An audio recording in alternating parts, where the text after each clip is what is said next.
اور عبارت کے ساتھ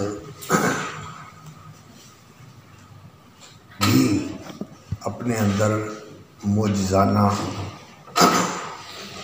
خصوصیت رکھتا ہے، اور اس کے اندر ایک غیر معمولی جاذبیت، کشش اور مقناطیسیت ہے جو سننے والوں کو اپنی طرف کھینچتا ہے اور پڑھنے والوں کو اپنے ساتھ مانوس کرتا ہے۔ اس کے پڑھنے میں بھی لذت ہے اور اس کے سننے میں بھی لذت ہے۔ پڑھنے کا اپنا مزہ ہے اور سننے کا اپنا مزہ ہے۔ اگر انسان کو اس کا معنی اور مفہوم معلوم ہو تو پھر تو نور علی نور ہے،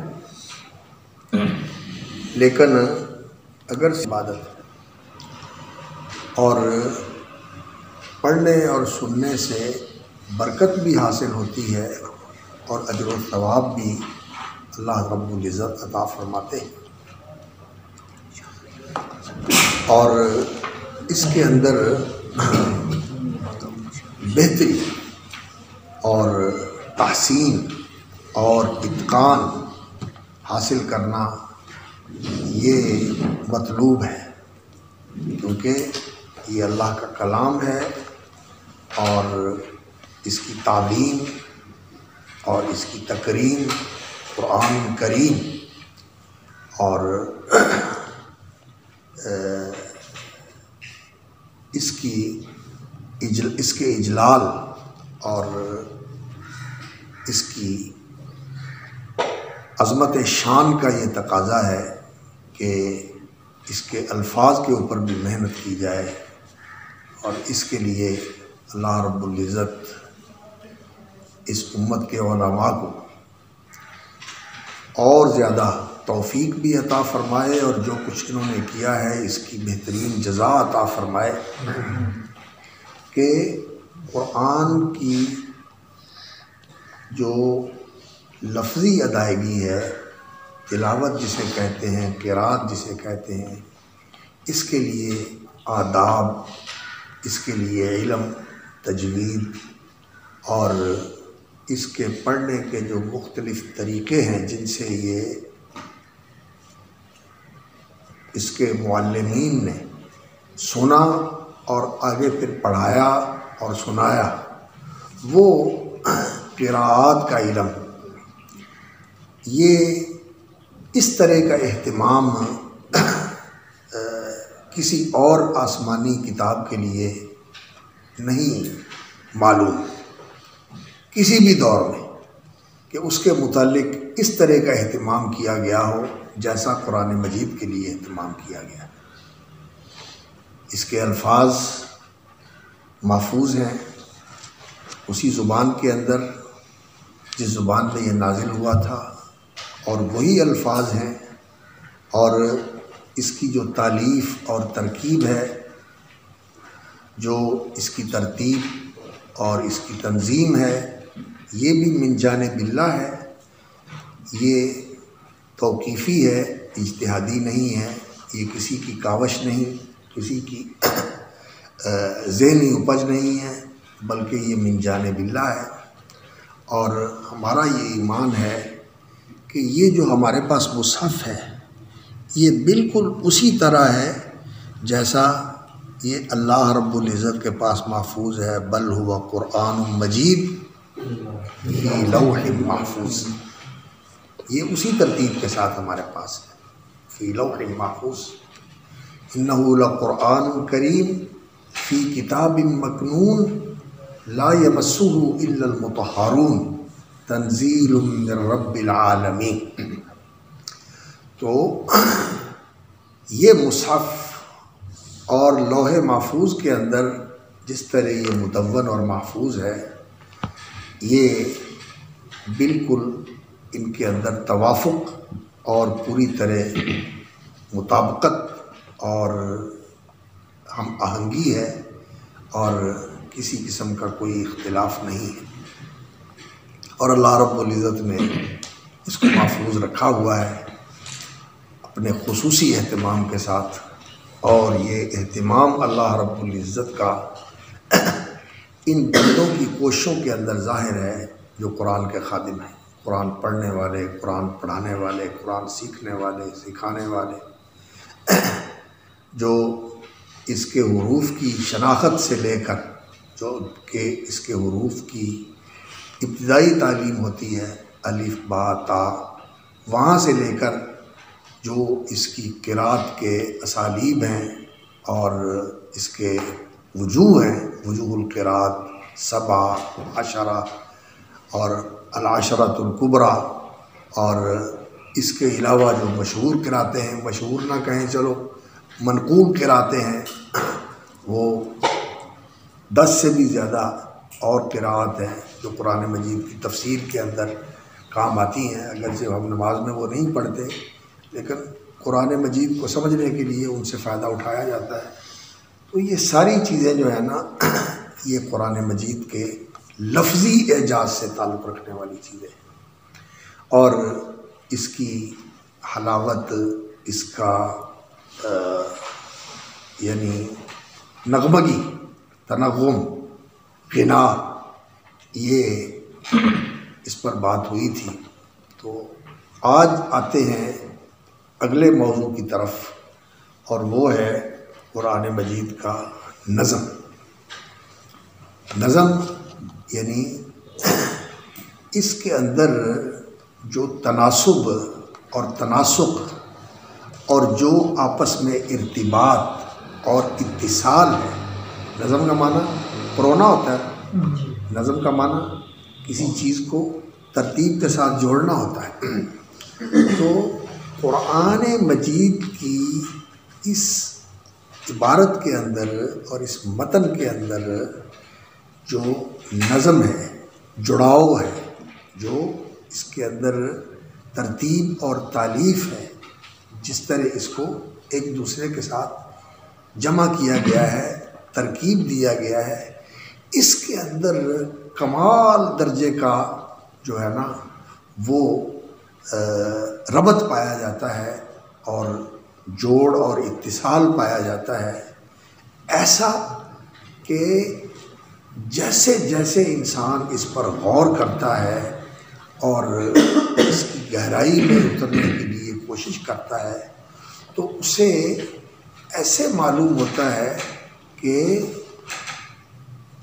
یہ پورا قرآن جو ہے آپس میں اس طرح جڑا ہوا ہے، اس کی صورتیں، اس کی آیتیں اور آیتوں کے الفاظ، کہ کسی چیز کو بھی اگر آگے پیچھے کیا جائے تو جو اس کے بارے میں درک رکھنے والے ہیں انہیں معلوم ہو جاتا ہے کہ یہ بات جو ہے یہاں غلط ہو گئی، اس کو اس کے ساتھ جڑا ہوا رکھنا چاہیے۔ حالانکہ کچھ لوگ ایسے بھی ہیں جنہوں نے یہ کہا کہ قرآن مجید کی ترتیب جو ہے یہ سیابہ نے دی ہے، سیابہ نے ترتیب دی ہے۔ کچھ یہ کہتے ہیں کہ سورتوں کی ترتیب تو من جانب اللہ ہے، یعنی سورت جو ہے وہ ایک مرتب شکل میں، جیسے سورۃ البقرہ ہے، بسم اللہ الرحمن الرحیم، الف لام میم ذالک الکتاب لا ریب فیہ ھدی للمتقین، یہاں سے شروع ہو کر آخری آیت جو ہے لا یکلف اللہ نفسا الا وسعہا، وہاں جا کر یہ سورت اختتام پذیر ہوتی ہے، اور 286 آیات ہیں۔ ہماری حفظ کی قرات کے مطابق کم و بیش اور تعداد کے اندر کمی بیشی ہو سکتی ہے، اس لیے کہ قراء کا اختلاف ہے، بعض جگہ وقف کر کے یہاں آیت مکمل ہوتی ہے یا یہاں آیت مکمل نہیں ہوتی، اس طرح کا اختلاف قراء عد الآی کے اندر، آیتوں کی تعداد کے اندر یہ موجود ہے۔ لیکن ہمارا ہی جو قرات ہے حفظ کی، حفظ عاصم، اور دوسرا کون ہے اس کا ساتھی جو عاصم کا شاگرد ہے؟ شعبہ ہی ہے نا، شعبہ اور حفص جو ہیں، حفص یہ عاصم سے روایت کرنے والے دو ہیں. تو ہماری روایت جو ہے وہ حفص کی ہے، روایت حفص عن عاصم. تو اس میں 286 آیات ہیں اس کی. تو اس کے بعد جو صورت ہے صورت آل عمران، اور اس سے پہلے جو صورت الفاتحہ ہے، ان صورتوں کی جو آیات ہیں ان کی ترتیب تو وہ کہتے ہیں کہ من جانب اللہ ہے. رسول اکرم صلی اللہ علیہ وسلم کو بتایا جاتا تھا جب یہ صورت اترتی تھی کہ اس کو فلاں آیت سے پہلے اور فلاں آیت کے بعد آپ نے پڑھنا ہے، رکھنا ہے. اور نبی صلی اللہ علیہ وسلم اسی طرح صحابہ کو بتا دیتے تھے، اور پھر وہ اپنے اپنے جو انہوں نے مصاحف بنائے ہوئے تھے جہاں وہ قرآن مجید لکھتے تھے مختلف شکلوں کے مختلف چیزوں کے اوپر، کوئی تختی کے اوپر، کوئی کھال کے اوپر، کوئی کپڑے کے اوپر، کوئی کسی ہڈی کے اوپر، شانے کی ہڈی جو ہوتی ہے یہ چوڑی. تو جس طرح بھی ان کو جو وسائل میسر تھے، ادوات الکتابہ، ان کے اوپر وہ لکھتے تھے اور یاد بھی کرتے تھے. لیکن ان کا لکھنے پر زیادہ جو ہے نا زور نہیں تھا، یاد کرنے پر زیادہ زور تھا. پڑھتے بہت تھے اور ان کی زبان کے اوپر قرآن مجید رہتا تھا اور اس طرح ان کے سینوں میں محفوظ تھا. اور یہ مصاحف کے اندر بھی محفوظ اور مدون تھا صحابہ کے پاس، لیکن اصل چیز وہ یہ تھی کہ ان کے سینوں میں محفوظ تھا اور وہ نبی صلی اللہ علیہ وسلم سے سنتے تھے اور آپ کو پڑھتے ہوئے سنتے تھے.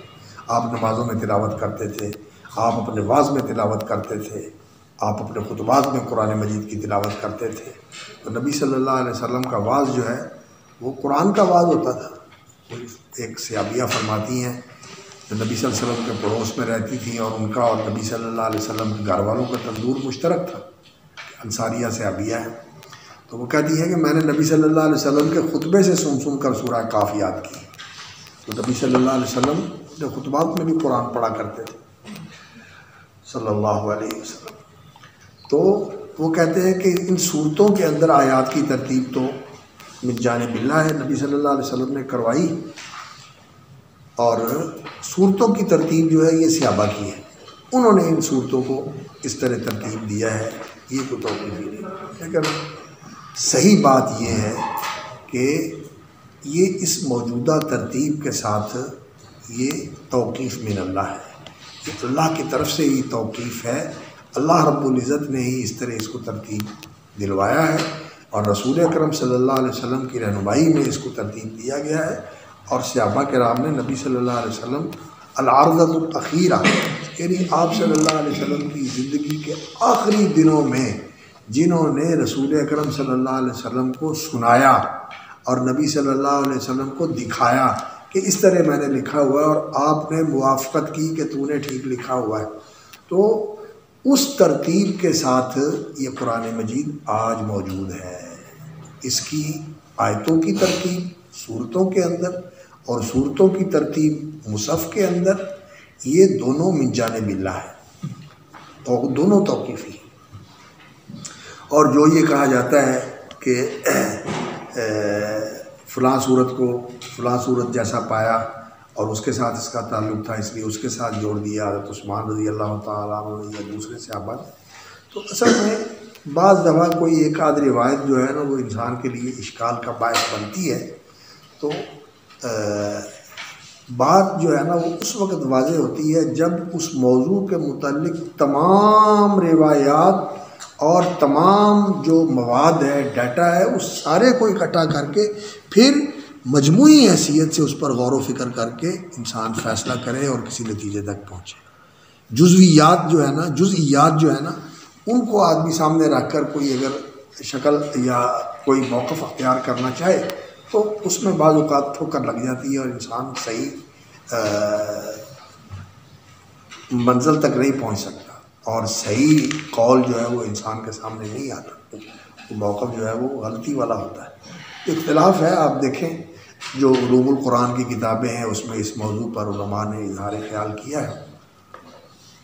پرانی کتابوں میں البرہان ہے، الاتقان ہے، اور مناہر العرفان ہے، مباحث فی علوم القرآن ہے، اور اسی طرح شیخ منا القطان رحمۃ اللہ علیہ کی کتاب ہے علوم القرآن کے متعلق، بڑی اچھی کتاب ہے۔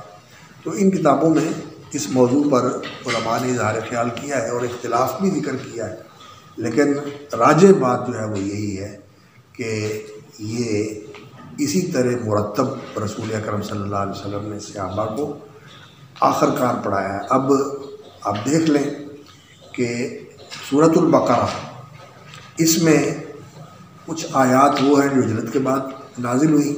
رسول اکرم صلی اللہ علیہ وسلم جب مدینہ منورہ میں آئے تو پہلی نازل ہونے والی صورتوں میں سے جو مدینہ میں نازل ہوئی ہیں ان میں سورۃ البقرہ ہے، اور سورۃ البقرہ کے اندر ہی یہ آیات ہیں جو سورت کا خاتمہ ہے، اور یہ آیات جو ہیں جو سورت کا خاتمہ ہے یہ رسول اکرم صلی اللہ علیہ وسلم کو خصوصی طور پر عنایت کی گئی، اور آپ کو بتایا گیا کہ یہ اللہ رب العزت کی طرف سے آپ کے لیے خاص عنایت ہے، اور یہ جو دعا اس میں سکھائی گئی ہے اللہ رب العزت نے اسے قبول بھی فرما لیا ہے۔ اور ان آیتوں کے بارے میں رسول اکرم صلی اللہ علیہ وسلم کو خصوصی طور پر فضیلت بھی بتائی گئی، اور آپ نے بتائی کہ من قرأہما فی لیلۃ کفتاہ، اور رسول اکرم صلی اللہ علیہ وسلم نے فرمایا کہ اللہ رب العزت نے اس آیت کے اندر جو دعا سکھائی ہے اسے قبول فرما لیا، یہ دعا مقبول ہے۔ ربنا لا تؤاخذنا ان نسینا واخطانا ربنا ولا تحمل علینا اصرا کما حملته علی الذین من قبلنا ربنا ولا تحملنا ما لا طاقة لنا به واعف عنا واغفر لنا وارحمنا انت مولانا فانصرنا علی القوم الکافرین۔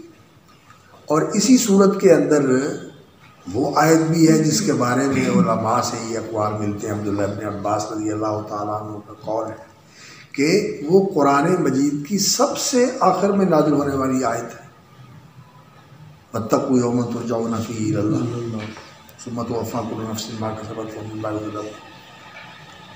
سود کی آیتوں کے بعد آخر میں جو آیت آئی ہے وہ کہتے ہیں کہ قرآن کی آخر میں نازل ہونے والی آیت ہے۔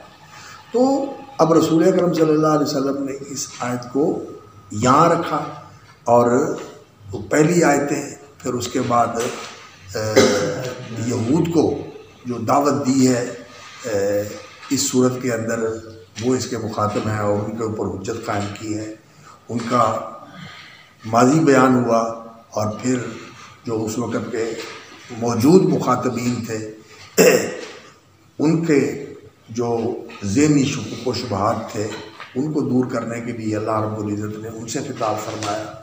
ان کا ماضی کا جو پندار تھا کہ ہم بڑے نیک پاک لوگوں کی اولاد ہیں، اللہ رب العزت نے وہ آئینہ بھی ان کو دکھایا، اور پھر جو ان کے اندر اس وقت خرابیاں اور اس وقت کوتاہیاں تھیں ان کو بھی سامنے کر کے اللہ رب العزت نے ذکر کیا کہ وہ جو تمہارے پچھلے تھے انہوں نے یہ کچھ پایا اور یہ کچھ کیا، اور تم یہ کچھ کر رہے ہو، اور تم اس کے باوجود جو ہے وہ یہ گمنڈ رکھتے ہو کہ نبی جو ہے وہ کسی اور سے نہیں ہونا چاہیے، وہ بنی اسرائیل سے ہی ہونا چاہیے، بنی اسماعیل میں کیسے نبی آ گیا، ہم نہیں مانیں گے بنی اسماعیل کے نبی۔ تو پھر اللہ رب العزت نے ان کو مخاطب کر کے آگے جو ہے نا وہ جس طریقے سے بات شروع کی حضرت ابراہیم علیہ السلام کا ذکر کر کے کہ یہ جیسے تم ابراہیم علیہ السلام کی اولاد ہو اسی طرح یہ بھی ابراہیم علیہ السلام کی اولاد ہو، بلکہ نبی صلی اللہ علیہ وسلم تو ابراہیم علیہ السلام کی دعا کے نتیجے میں پیدا ہوا، جیسا کہ نبی صلی اللہ علیہ وسلم نے فرمایا کہ میرا آغاز جو ہے وہ کیا ہے، دعوت ابی ابراہیم و بشارت عیسیٰ ورؤیا امی، میری والدہ کا خواب انہوں نے دیکھا تھا کہ ان کے بطن معلیٰ سے ایک ایسا نور ظہور پذیر ہوا ہے کہ جس کی روشنی جو ہے وہ دور شام تک پہنچ گئی، انہوں نے یہ خواب دیکھا۔ تو رسول اکرم صلی اللہ علیہ وسلم کی بعثت جو ہے نا وہ اس دعا کے نتیجے میں ہوئی، اور پھر یہ امت جو ہے یہ امت خاص طور پر عرب جو ہے اور حجاز کے عرب جو اسماعیل علیہ السلام کی اولاد میں سے تھے عدنانی، تو یہ حضرت ابراہیم علیہ السلام کی اولاد ہے، اور پھر یہ امت جو ہے یہ رسول اکرم صلی اللہ علیہ وسلم کی امت، یہ بھی ابراہیم علیہ السلام کی دعاؤں کے نتیجے میں اللہ رب العزت نے کھڑی فرمائی ہے، اور پھر اس امت کو اللہ رب العزت نے تعلیم دی ہے کہ تمہیں کرنا کیا ہے، تمہارے لیے ہدایات کیا ہے، تمہارے لیے رہنمائی کیا ہے۔ تو سورۃ البقرہ جو ہے وہ ایمان کی دعوت ہے، اس کے اندر ایمان کی دعوت دی ہے، ایمان والوں کے اوصاف بتائے ہیں، اور جو ایمان کی ضد ہے، ایک طرف کھلا کفر اور دوسری طرف منافقت، یہ چیزیں اللہ رب العزت نے بیان فرمائی ہیں۔ اور پھر جو اس ایمان کے بعد، ایمان لانے کے بعد جو سب سے پہلی دعوت ہے وہ اللہ کی عبادت کی دعوت ہے، وہ دعوت پیش کی ہے۔ اور پھر جو پہلے ایمان لانے والے تھے یہودی، چونکہ وہاں عرب کے اندر موجود تھے، یمن کے اندر یہودی موجود تھے، عرب کے اندر یہودی موجود تھے، اور شام کے اندر بھی کچھ لوگ تھے ان میں سے، لیکن شام سے ان کو نکال دیا گیا تھا۔ عیسائیوں نے بھی ان کے ساتھ سختی کی، اور بھی اس سے پہلے عراق کے لوگوں نے اور روم کے لوگوں نے ان کے ساتھ سختی کی اور ان کو شام سے بے دخل کر دی۔ اور رسول اکرم صلی اللہ علیہ وسلم کی جب بعثت ہوئی ہے تو فلسطین اور شام کے اندر یہودی نہیں تھے، وہاں عیسائی تھے، عیسائیوں کا غلبہ تھا، وہ عیسائیوں کے قبضے میں تھا فلسطین اور بیت المقدس۔ اور یہ کہاں تھے؟ یہ بکھرے ہوئے تھے، کچھ حجاز میں تھے، کچھ یمن میں تھے، اور کچھ اور علاقوں کے اندر اس طرح بکھرے ہوئے چھپے ہوئے رہ رہے تھے، ایک جگہ اکٹھے نہیں تھے۔ اور حجاز کے اندر جو آئے تھے تو یہ اسی لیے آئے تھے کہ رسول اکرم صلی اللہ علیہ وسلم کی بعثت جو ہے اس کے بارے میں یہ تھا کہ وہ یہاں اس علاقے سے ان کی بعثت ہو گئی، فاران کی چوٹیوں سے چمکے گا اور پھر اس سرزمین کی طرف ہجرت کر کے آئے گا جو کھجوروں والی سرزمین ہے۔ کتابوں میں اس طرح کے تذکرے موجود تھے، تو یہ مدینہ کے آس پاس جو ہے وہ اسی لیے آ کے بسیرا انہوں نے کیا تھا، اور اس لیے آ کے یہاں رہے تھے کہ جب وہ آئے گا تو ہم اس پر ایمان لائیں گے اور اس کے ساتھ مل کر پھر پورے دنیا کے اوپر جو ہے نا غلبہ اور اقتدار حاصل کریں گے۔ لیکن جب وہ آیا فلما جاءهم ما عرفوا كفروا به فلعنۃ اللہ علی الکافرین۔ اللہ اکبر۔ تو یہ جو ترتیب ہے، ایمان کی دعوت ہے، اور پھر ایمان کے اجزاء بیان کیے ہیں، اور ایمانیات کے لیے جو قرآن مجید کی سب سے جامع آیت ہے وہ کون سی ہے؟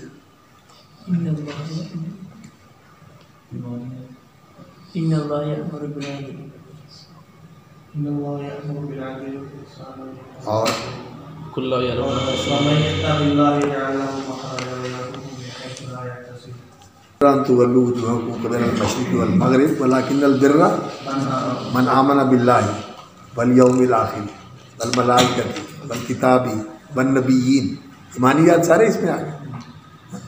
وآتى المال على حبه، ایمان کے تقاضے آ گئے۔ وآتى المال على حبه ذوي القربى واليتامى والمساكين وابن السبيل والسائلين وفي الرقاب وأقام الصلاة وآتى الزكاة والموفون بعهدهم إذا عاهدوا والصابرين في البأساء والضراء وحين البأس أولئك الذين صدقوا وأولئك هم المتقون۔ تو یہ تقوی ہدی للمتقین اور ایمان بالغیب، غیبیات اور ایمان کے تقاضے اس آیت کے اندر آئے، اور پھر اس کے بعد اس کی تفصیلات جو ہیں وہ اللہ رب العزت نے بیان فرمائی ہیں۔ اولئک الذین صدقوا واولئک هم المتقون۔ اس تقوی کے تقاضے کیا ہے؟ اس کے لیے پھر انسان کو جن جن چیزوں سے بچنا چاہیے، یہ ایسی ترتیب ہے۔ سچی بات یہ ہے کہ اتنی لمبی صورت ہے، سب سے لمبی صورت ہے قرآن مجید کی، اور قرآن مجید کی یہ کیا ہے؟ سنام القرآن، یہ قرآن کی چوٹی اور کوہان ہے، قرآن کی چوٹی اور کوہان ہے یہ صورت۔ اور اس طرح اس کی ترتیب جو ہے نا وہ آیتوں کی ایک دوسرے کے ساتھ جڑی ہوئی ہے، جیسے ایک دندانے کے ساتھ دوسرا دندانہ نہیں پھنسا ہوتا، ایک دندانے سے دوسرا، دوسرے سے تیسرا، اس طرح اور دیوار بناتے ہیں، ہر دیوار کی اینٹ جو ہے نا وہ دوسری کے ساتھ جڑی ہوئی ہوتی ہے، اور ایک نیچے والا ردہ اوپر والے ردے کے ساتھ جڑا ہوا ہوتا ہے۔ اسی طرح قرآن مجید کی یہ صورت ہے، اور ساری صورتیں اس طرح کی ہیں۔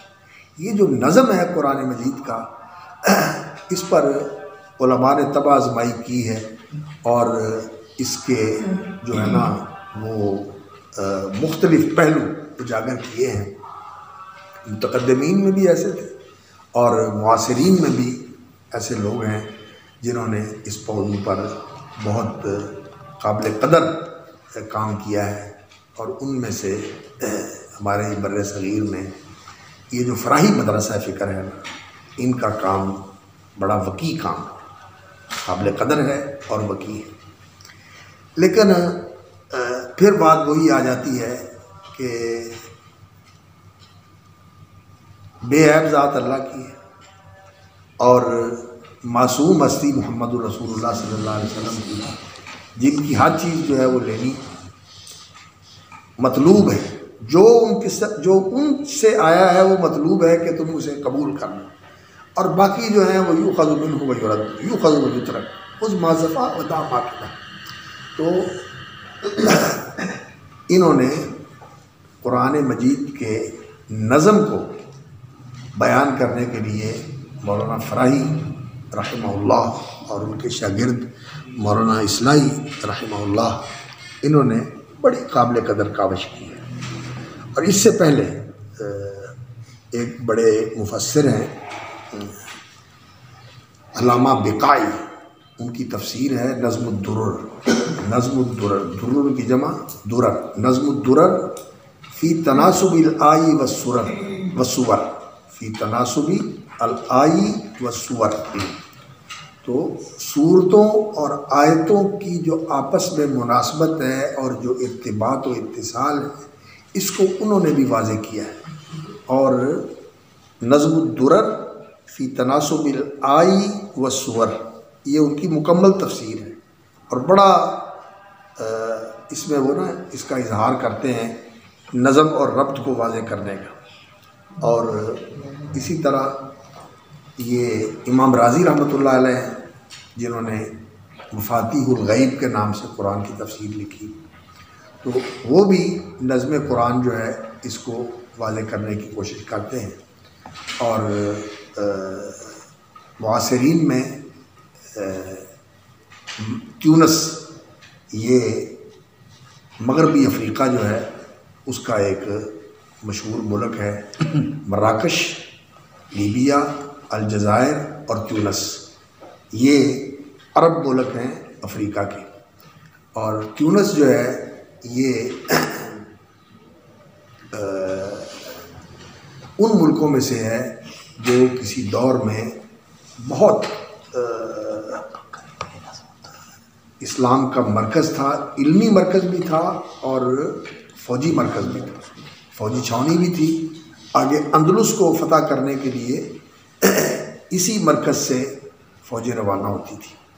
تو یہ الجزائر، تیونس، مغرب، مراکش اور لیبیا، یہ ان کو مغربی عرب ممالک کہتے ہیں۔ تو تیونس کے ایک بڑے عالم تھے علامہ محمد طاہر ابن عاشور، وہ فوت ہو گئے رحمہ اللہ وغفر لہ، میرا خیال ہے 90-91 یا اس کے قریب جو ہے نا ان کی وفات ہے۔ یہاں پڑھی ہوئی ہے تحریر و تنویر، ذرا لائیں گے، ان کی کتاب ہے تحریر و تنویر، یعنی تحریر القول اور یا تحریر الاقوال و تنویر العقول، رسول قرآن مجید کی تفسیر کے بارے میں تحریر و تنویر، یعنی تحریر الاقوال اور تنویر العقول۔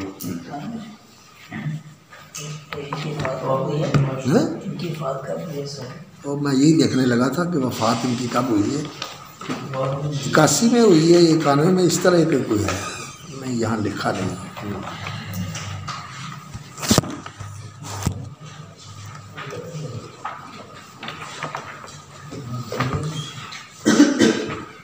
سے پوچھتے.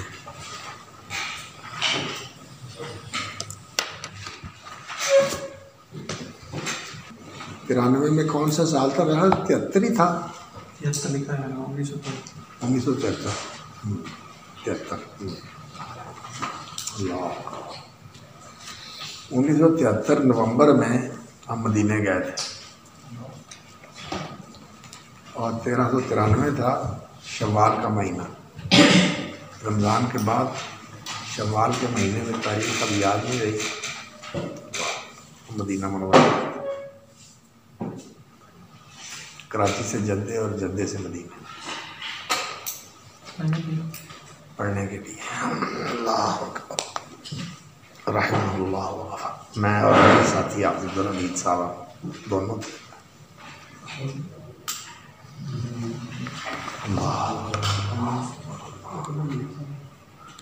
لے جانا.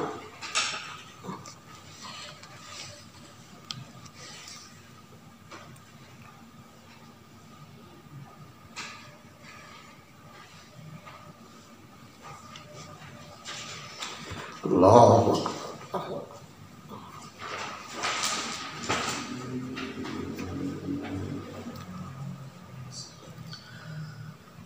یہ بہت بڑے عالم ہیں. قرآن مجید کی یہ تفسیر جو انہوں نے لکھی اس میں قرآن کی بلاغت قرآن کے نظم کا خاص انہوں نے بیان کیا ہے. نظم اور ربط بھی بیان کرتے ہیں. قرآن کی بلاغت بھی بڑی اجاگر کی ہے. اللہ تعالیٰ ان کے درجات بلند بہت محقق عالم تھے. بڑی تحقیقی کتابیں لکھی فقہ مالکی کے متعلق, اصول فقہ کے متعلق, ادب و شعر کے متعلق. اور یہ قرآن کی تفسیر میرا خیال ہے کو 30 سال صرف کی ہے انہوں نے اس کتاب کے. 30 سال کی محنت ہے. اللہ اکبر اللہ اکبر. میں عرض یہ کر رہا تھا کہ نظم قرآن کے حوالے سے کچھ لوگوں کا یہ کہنا ہے کہ قرآن مجید میں باہم ربط اور تناسب اور اتصال اور یہ آپس میں تعلق جو ہے اس کے اوپر محنت کرنا وقت ضائع کرنا ہے. وہ یہ کہتے ہیں کہ یہ کوئی مفید چیز نہیں ہے. لیکن یہ جس چیز کا انسان کو پتہ نہیں ہوتا اس کی قدر بھی نہیں ہوتی. جی. معرفت اور علم کے ساتھ ہی کسی چیز کی قدر و قیمت کا پتہ چلتا ہے نا کہ یہ کیا ہے. اب جس کو پتہ نہیں ہے, دیہاتی آدمی ہے, ان پڑھ آدمی ہے, اس کو اس کی قیمت کا کیا پتہ کہ یہ کیا چیز ہے. اس کے نزدیک تو بس یہ شیشہ ہے اور کچھ دھات ہے, باقی اس کے اندر کیا ہے اس کو کیا پتہ اس سے. تو ہر چیز کی قیمت جو ہے نا وہ اس کے عالم کو معلوم ہوتا ہے. ان کے سامنے اس نظم کا شاید جو ہے نا وہ اس پر غور نہیں کیا اور سامنے نہیں آیا. تو اس کے اندر جو یعنی انسان کے اوپر جو اس کی تاثیر ہوتی ہے نا منظم اور مرتب کلام کی, بکھرے ہوئے کلام کی وہ تاثیر نہیں ہوتی. تو قرآن مجید کے اندر اللہ رب العزت نے یہ اللہ کا کلام ہے اور چونکہ یہ لوح محفوظ میں محفوظ ہے فی کتاب مکنون, یہ وہاں مدون ہے. اور وہ جو روایت ہے عبداللہ ابن عباس رضی اللہ تعالیٰ عنہ سے منقول ہے کہ یہ سمائے دنیا پر بیت العزہ کے اندر اتارا گیا مجموعی طور پر, اور پھر اللہ رب العزت نے اس کا تکلم فرمایا.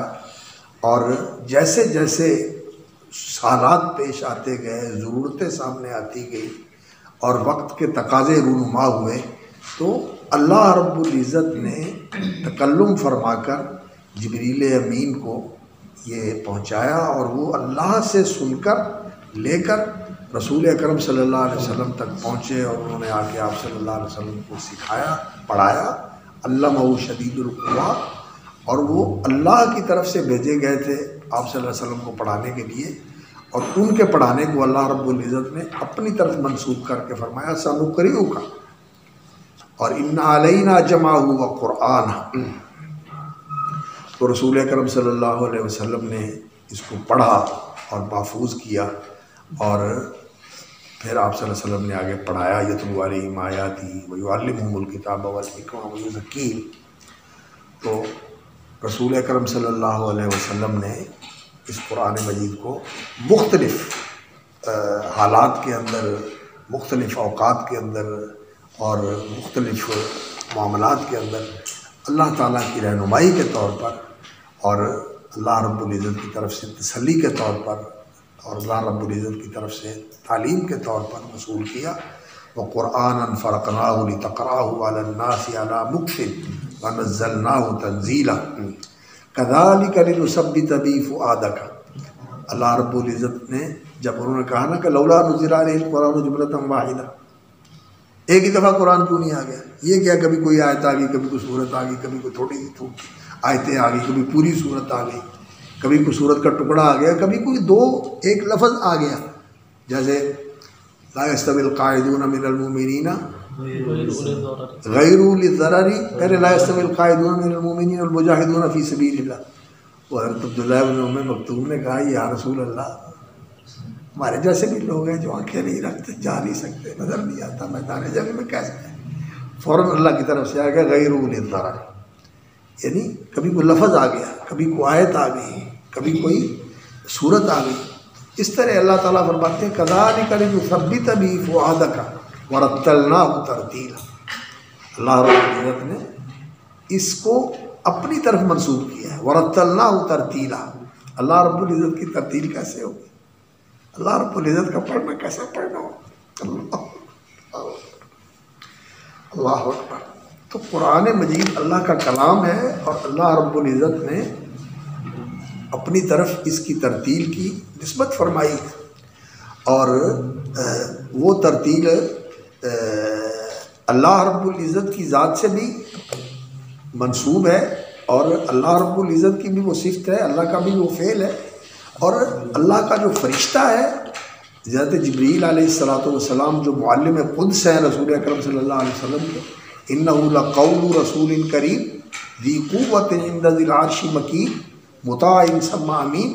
یہ اللہ کے قول کو انہوں نے تلقی کی، انہوں نے اس کو لیا، وصول کیا، اور پھر آ کے اس کو نقل کیا پوری امانت داری کے ساتھ۔ اور پھر نبی صلی اللہ علیہ وسلم کو یہ کہا گیا کہ یہ جو آپ کو دیا جا رہا ہے وَإِنَّكَ لَتُلَقَّى الْقُرْآنَ مِن لَّدُنْ حَكِيمٍ عَلِيمٍ، آپ کو دیا جا رہا ہے مِن لَّدُنْ حَكِيمٍ عَلِيمٍ۔ تو نبی صلی اللہ علیہ وسلم نے اس کی تلقی فرمائی، اور پھر آپ صلی اللہ علیہ وسلم نے آگے اس کی تلقین فرمائی، اس کی تعلیم فرمائی۔ تو یہ اللہ کا کلام بھی ہے، اور اللہ رب العزت کا قول بھی ہے، اور اللہ رب العزت کی قرات اور اللہ رب العزت کی تلاوت بھی ہے، ترتیل بھی ہے، اور جبریل امین کی بھی یہ قرات ہے اور ان کی بھی ترتیل ہے، اور پھر نبی صلی اللہ علیہ وسلم کی بھی قرات ہے اور ترتیل ہے۔ اور یہ جو اس کے اندر نظم ہے یہ آیا تو اس طرح ہے وہ مفرد طور پر، لیکن جو پھر اس کو جوڑا گیا ہے یہ اللہ کی تعلیم کے مطابق اور اس ترتیب کے مطابق ہے جو لوح محفوظ میں اور کتاب مکنون کے اندر اس قرآن مجید کی گئی ہے۔ اور جب انسان اس پر غور کرتا ہے تو سچی بات ہے کہ انسان کا ایمان بھی بڑھتا ہے اور قرآن سے محبت بھی بڑھتی ہے، اور کئی ایسے راز کھلتے ہیں اور کئی ایسے اسرار جو ہیں وہ انسان کے سامنے آتے ہیں جو اگر یہ چیز سامنے نہ ہو تو وہ چیزیں سامنے نہیں آتی۔ تو یہ جو موضوع ہے یہ بڑا دقیق موضوع ہے، اور اگرچہ مختلف فی ہے لیکن حقیقت یہی ہے کہ یہ اپنی جگہ پر بڑا اہم ہے، اور قرآن مجید کے اعجاز کا یہ ایک بڑا نمایاں پہلو ہے کہ اس کے اندر باہمی توافق، تناسب، ترابط اور تعالف پایا جاتا ہے، ایک دوسرے کے ساتھ چیز جڑی ہوئی ہے۔ اور یہ کیسے جڑی ہوئی ہے اس پر انشاءاللہ العزیز جو ہے نا ہم تھوڑی سی گفتگو کریں گے کہ کس طرح قرآن مجید کے اندر جو ہے نا یہ آپس میں ارتباط اور تناسب پایا جاتا ہے۔ ایک دور تھا کہ 2-3 مدرسے تھے ایک قرآن مجید کے، جہاں قرآن مجید کی تعلیم دی جاتی تھی۔ ہمارے بر صغیر کی بات کر رہا ہوں۔ اللہ اکبر اللہ اکبر۔ ایک مدرسہ تو یہی تھا فراہی مدرسہ، مدرسۃ الاصلاح سرائے میر میں مولانا حمید الدین فراہی، یہ مولانا شبلی نعمانی کے ماموزاد تھے میرا خیال ہے، شاید ان کے ماموزاد بھائی تھے، ماموں کے بیٹے تھے، وہ ان کی پھوپھی کے بیٹے تھے مولانا شبلی نعمانی، اور یہ مولانا حمید الدین فراہی ان کے شاگرد بھی تھے، مولانا شبلی کے شاگرد بھی تھے۔ ان سے انہوں نے ادب وغیرہ پڑھا تھا، اور یونیورسٹی میں بھی انہوں نے پڑھا تھا، شاید بی اے کیا تھا علی گڑھ یونیورسٹی میں، انگریزی میں اس وقت جو ہے نا بی اے کیا تھا۔ اور اس دور کا بی اے، اس کو جتنی انگریزی آتی ہوتی تھی نا، اور جتنی انگریزی کی مہارت تھی، وہ آج میرا خیال ہے پی ایچ ڈی کو بھی اتنی انگریزی نہیں آتی ہوتی جتنی اس دور میں لوگوں کو مہارت ہو جاتی ہے۔ تو یونیورسٹی کے پڑھے ہوئے تھے، علی گڑھ کے، شبلی نعمانی کے شاگرد تھے، اور بھی کئی علماء سے جنہوں نے عربی ادب پڑھا تھا، مولانا فیض الحسن ایک بڑے عربی زبان کے ادیب تھے، ان کے بھی یہ شاگرد تھے۔ تو ایک یہ مدرسہ تھا شبلی کے توسط سے، اور پھر مولانا حمید الدین جو تھے نا وہ اس کے روح رواں تھے۔ یہ قرآنی مدرسہ تھا، یہ اصلاحی مکتب فکر ہے، فراہی اور اصلاحی مکتب فکر ہے۔ اور ایک جو ہے نا قرآن کا مدرسہ دیوبند میں تھا، وہاں مولانا محمود الحسن رحمۃ اللہ علیہ جو شیخ الہند تھے، محمود حسن ان کا نام تھا، محمود حسن، مولانا محمود الحسن شیخ الہند، وہ قرآن کی تعلیم دیتے تھے۔ اور ان سے جن لوگوں نے قرآن پڑھا اور قرآن سیکھا، انہوں نے قرآن کا تو شاہ عبد القادر صاحب رحمۃ اللہ علیہ کا ترجمہ تھا نا موزے قرآن، اس کو ہی تسہیل فرمائی، اور اس کو تھوڑا سا نا الفاظ جو اس کے تھے ان کے اندر سلاست پیدا کرنے کے لیے، جو قدیم متروک الفاظ تھے ان کی جگہ نئے الفاظ، اور کچھ تھوڑی سی اس میں تقدیم تاخیر اور حق و اضافہ کر کے اس کی ترتیب بدلی، تو انہوں نے قرآن کا ترجمہ تیار کیا تھا۔ اور وہ شاہ صاحب کے ترجمے کی بڑی تعریف کرتے تھے، موزے قرآن، اور وہ قرآن کی تعلیم بھی دیتے تھے۔ اور جب وہ مالٹا سے واپس آئے، مالٹا میں ان کو کچھ دیر کے لیے انہوں نے قید کر دیا تھا انگریزوں نے، تو جب وہاں سے رہا ہو کے آئے تو انہوں نے کہا کہ اب وہاں جا کر میں نے یہ کام بھی کیا ترجمے کا، اور یہ چیز میں سمجھ کے آیا ہوں کہ اس امت کی اصلاح جو ہے وہ اسی طرح ہو سکتی ہے کہ اسے قرآن کے ساتھ جوڑا جائے، اسے قرآن کے ساتھ جوڑا جائے۔ تو اس کے لیے انہوں نے ترجمہ کیا، پھر حواشی لکھنے شروع کیے، اور ان حواشی کو پھر وہ مکمل نہیں کر سکے، فوت ہو گئے، شاید سورۃ النساء تک لکھے تھے۔ پھر اس کے بعد ان کے شاگرد تھے مولانا شبیر احمد عثمانی، شیخ الاسلام شبیر احمد عثمانی، جو تحریک پاکستان کے قائدین میں سے تھے، اور پاکستان کا جب قیام عمل میں آیا تو اس کی پرچم کشائی کے لیے محمد علی جناح نے ان کو کہا تھا کہ آپ پاکستان کا پرچم لہرائیں، رحمہ اللہ وغفر اللہ۔ وہ بڑے عالم تھے، انہوں نے پھر اس کی حواشی کی تکمیل کی، تفسیر عثمانی کے نام سے وہ معروف ہے۔ ایک یہ مدرسہ تھا، اور ان کے شاگردوں میں ایک اور بہت بڑے عالم تھے مولانا حسین علی خان۔ انیا والی کے علاقے میں ایک جگہ ہے وہاں بچراں، وہاں بچراں، بچر جو ہے ان کی کوئی قبیلہ ہے بچر، جیسے یہاں بھٹر ہوتے ہیں تو اسی طرح وہ وہاں کے بچر ہیں۔ تو بچراں یہ جمع ہے، بچر بچرا فارسی جیسے جمع ہوتی ہے۔ وہاں کس کو کہتے ہیں؟ آبادی، جیسے وسطے ہو لوگ، جہاں لوگوں کی رہائش ہو اس کو وہاں کہتے ہیں۔ ادھر ان کو وہاں ہے، پتہ نہیں کیا نام ہے اس کا، قصور کے علاقے میں، وہاں کیا، وہاں رہا تھا ہاں،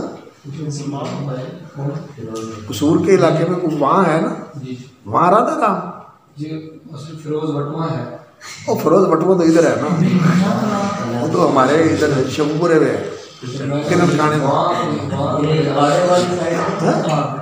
ادھر اکاڑے والی سائڈ پہ ہے یہ قصور کے علاقے میں، بہرحال وہاں ایک ہے جگہ، ایک جگہ کا نام وہاں ہے، تو وہ وہاں بچرا سے مجھے یہ یاد آ گیا، وہاں رضا رام. تو خیر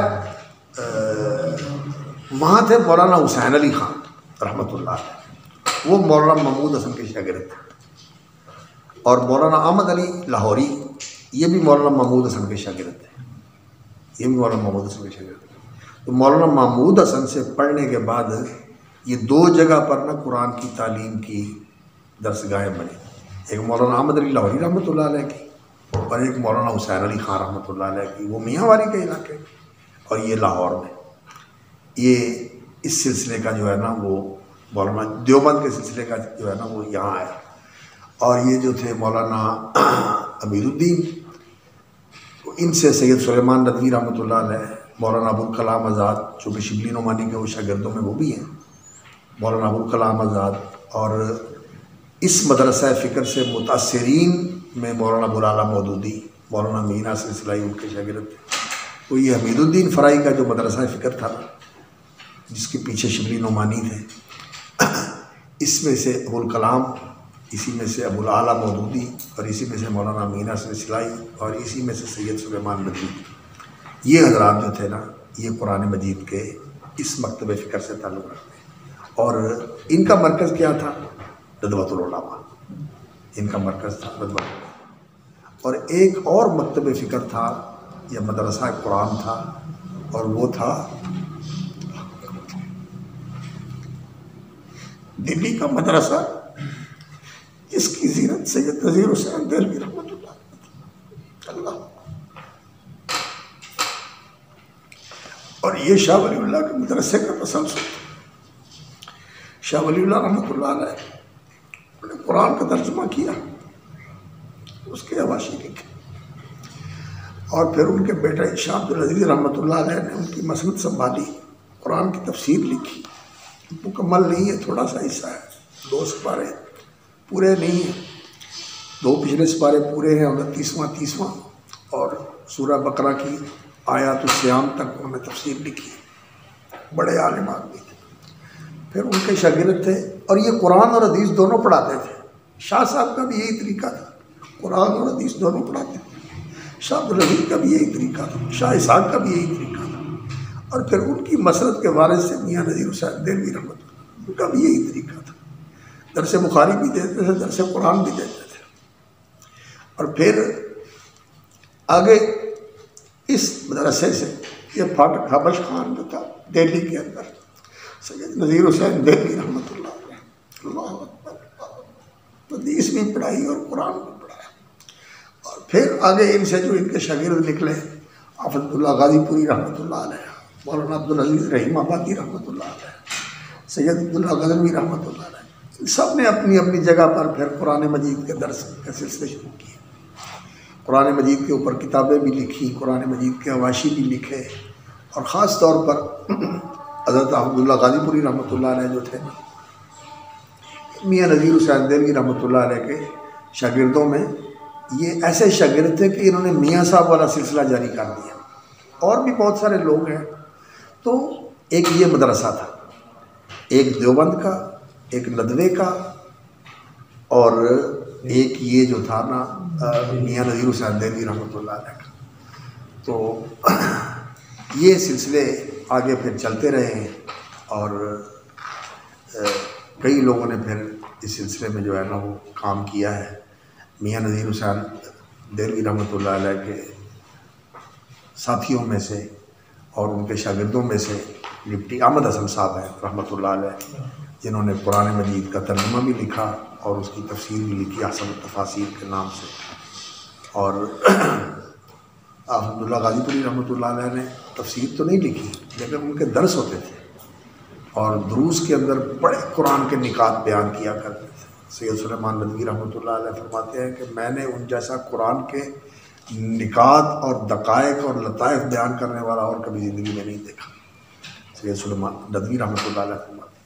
اور وہ خود آپ ان کی یہ سیرت النبی پڑھ کے دیکھیں، جتنا قرآن مجید کا درک ان کے اندر نظر آتا ہے اور سیرت کے حوالے سے نبی صلی اللہ علیہ وسلم، قرآن جو ہے وہ اصل میں نبی صلی اللہ علیہ وسلم کی سرگزشت ہے، نبی صلی اللہ علیہ وسلم کا تذکرہ ہے. آپ کی زندگی قرآن کا عکس تھا، قرآن کا عمل تھا. تو قرآن مجید کے اندر نبی صلی اللہ علیہ وسلم کی پوری زندگی سموئی ہوئی ہے. تو وہ بیان کرتے ہیں تو انسان حیران ہو جاتا ہے کہ کتنا اللہ نے ان کو قرآن کا فہم دیا. وہ کہتے ہیں کہ عبداللہ غازی پوری رحمۃ اللہ علیہ جو تھے نا، بہت بڑے قرآن کے عالم تھے، اور مولانا حمید الدین فرائی سے بھی انہوں نے بہت کچھ سیکھا، ان سے بھی بہت کچھ سیکھا. تو یہ 3-4 مدرسے جو ہیں نا اس وقت موجود تھے بر صغیر کے اندر، اپنے اپنے انداز میں انہوں نے قرآن کی خدمت کی ہے. لیکن یہ نہیں ہے کہ یہاں ہے اور وہاں نہیں. قرآن مجید ایسی کتاب ہے، سعودی عرب کے علماء نے، حجاز کے علماء نے بھی قرآن کی خدمت کی، مصر کے علماء نے بھی قرآن کی خدمت کی، مغرب کے علماء نے بھی قرآن کی خدمت کی. یہ کوئی جگہ ایسی نہیں ہے جہاں قرآن مجید کی خدمت نہیں ہوئی، ہر جگہ ایسی ہے. یہ مغرب کی تفسیر یہ ہے، ہماری تفسیروں میں بہت سارا تفسیری سرمایہ ہے بر صغیر کے اندر، اور مصر کے اندر علماء نے جو کام کیا ہے، سید رشید رضا رحمۃ اللہ علیہ، محمد عبدو اور محمد خضر حسین اور علامہ مصطفیٰ مراغی اور محمد متولی شعراوی، یہ بہت بڑے بڑے علماء ہیں جنہوں نے قرآن کی خدمت کی ہے، قرآن کی تفسیر لکھی ہے. اور اس کتاب کو بڑی شہرت حاصل ہوئی، وفی ظلال القرآن ہے سید قطب کی، مصر کے. اس طرح کے عالم تو نہیں تھے، اس طرح کے ازہر کے پڑھے ہوئے ہوتے ہیں، لیکن پہلے یونیورسٹیوں میں پڑھا، قانون پڑھا، جدید تعلیم حاصل کی اور پھر ادھر آ گئے. تو ان کی فکر میں بعض چیزیں غلط ہیں، اور ہمارے سلفی جو ہے نا ان سے اتفاق نہیں کرتے، اور ہمیں بھی اتفاق نہیں ہے ان سے. لیکن قرآن مجید کی جو ہے نا وہ تفسیر کے حوالے سے بہت سارا قابل قدر کام بھی انہوں نے کیا. تو خیر وہاں قرآن کے نظم کی بات بھی انہوں نے کی ہے، فی ظلال القرآن کے اندر نا قرآن مجید کے نظم کے حوالے سے بھی انہوں نے کافی لکھا ہوا ہے. تو اس پر انشاءاللہ العزیز ہم گفتگو کریں گے اگلی مجلس کے اندر. غلام اللہ خان